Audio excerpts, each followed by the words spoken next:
Welcome to எஸ்டாஸ் English. இந்த பதிவில் French time phrases பற்றி பார்க்க போகிறோம். பொதுவாக காலை உணவுக்கும் மதிய உணவுக்கும் இடையில் நாம் சாப்பிட்ற சிற்றுணவையே பிரஞ்ச் அப்படின்னு சொல்கிறோம். இந்த வேர்டு ஒரு பிளண்ட் வேர்டு. இப்போது குழந்தைகளே, இது உங்களோட பிரஞ்ச் டைம். இதை எப்படி இங்கிலீஷில் சொல்லலாம்? Children, it's your brunch time. Children, it's your brunch time அப்படின்னு சொல்லலாம். இனி எல்லோரும் காலை சிற்றுணவு கொண்டு வந்தீர்களா? இதை எப்படி இங்கிலீஷில் கேட்கலாம்? Have you all brought brunch? Have you all brought brunch அப்படின்னு கேட்கலாம். இனி எல்லோரும் அவரவர் உயரத்தின் அடிப்படையில் வரிசையில் நிற்கவும். இதை எப்படி சொல்லலாம்? Children, line up according to your height. Children, line up according to your height அப்படின்னு சொல்லலாம். அல்லது line up in height order. Line up in height order அப்படின்னும் சொல்லலாம். இனி எல்லோரும் பின்னால் கை கட்டு. அதை எப்படி சொல்லலாம்? Hold your hands behind your back. Hold your hands behind your back அப்படின்னு சொல்லலாம். அல்லது keep your hands behind your back. Keep your hands behind your back அப்படின்னும் சொல்லலாம். இனி வரிசையாக ரெஸ்ட் ரூமுக்கு போகவும். இதை எப்படி சொல்லலாம்? Go in a line to the rest room. Go in a line to the rest room அப்படின்னு சொல்லலாம். அல்லது form a line and go to the rest room. Form a line and go to the rest room அப்படின்னும் சொல்லலாம். இனி வரிசையில் அமைதியாக rest ரூமுக்கு போ. இதை எப்படி சொல்லலாம்? Form a line and walk quietly to the rest room. Form a line and walk quietly to the rest room அப்படின்னு சொல்லலாம். இனி ரெஸ்ட் ரூம் வரைக்கும் வரிசையிலேயே போகணும். இதை எப்படி சொல்லலாம்? Walk in a line until you reach the rest room. Walk in a line until you reach the rest room இப்படி சொல்லலாம். அல்லது stay in a line until you reach the rest room. Stay in a line until you reach the rest room அப்படின்னும் சொல்லலாம். இனி rest ரூமில் இருந்து திரும்பி class ரூமுக்கு வருகிற போதும் வரிசையாகவே வரணும். இதை எப்படி இங்கிலீஷில் சொல்லலாம்? Come back to the classroom in a line after using the rest room அப்படின்னு சொல்லலாம். Come back to the classroom in a line after using the rest room அப்படின்னு சொல்லலாம். அல்லது return to the classroom in a line after using the rest room. Return to the classroom in a line after using the restroom அப்படின்னும் சொல்லலாம். இனி வரிசையில் ஒரு குழப்படியும் இருக்கக்கூடாது. இதை எப்படி இங்கிலீஷில் சொல்லலாம்? There should be no interruption in the line. There should be no interruption in the line இப்படின்னு சொல்லலாம். அல்லது stay in a line without breaking it. Stay in a line without breaking it அப்படியும் சொல்லலாம்.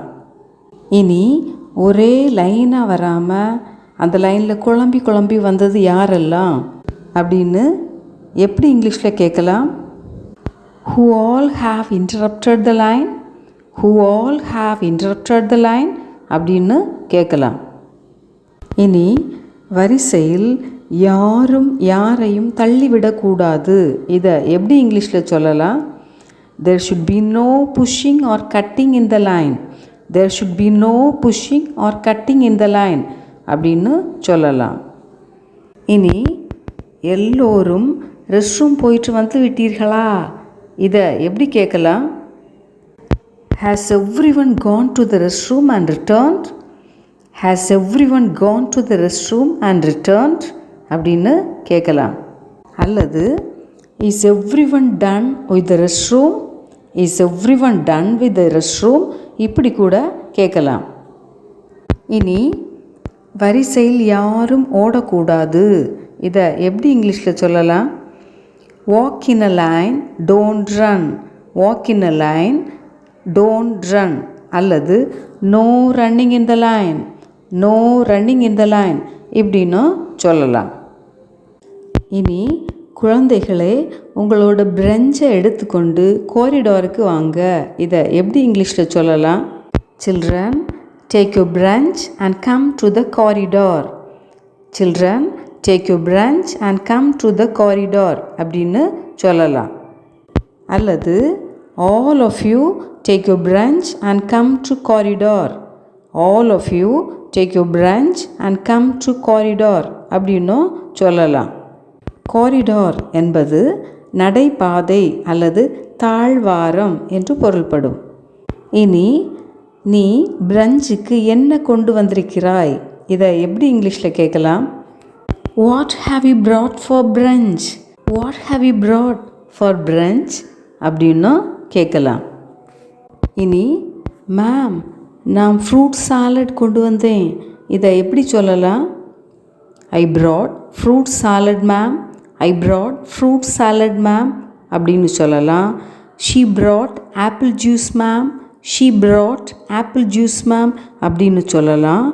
He brought milk ma'am. Ma'am, he brought milk இப்படின்னு பதில் சொல்லலாம். இனி வட்டமாக உட்காரவும். இதை எப்படி சொல்லலாம்? Children, sit in a circle. Children, sit in a circle அப்படின்னு சொல்லலாம். இனி தரையில் சம்மணங்காலில் உட்கார். அதை எப்படி சொல்லலாம்?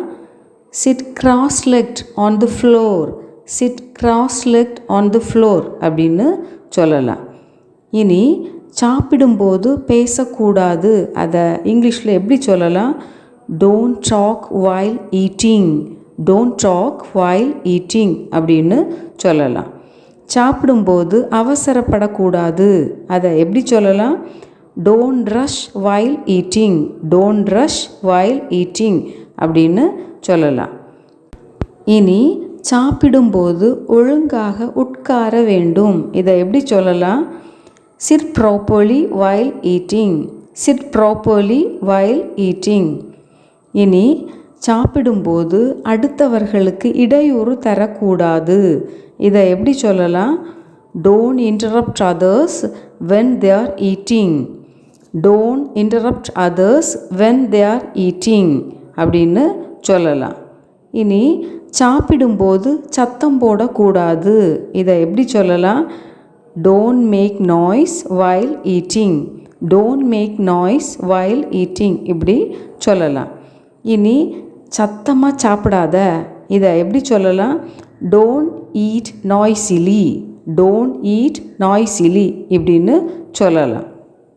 Practice makes progress. Progress makes perfect. So, practice well and drop out.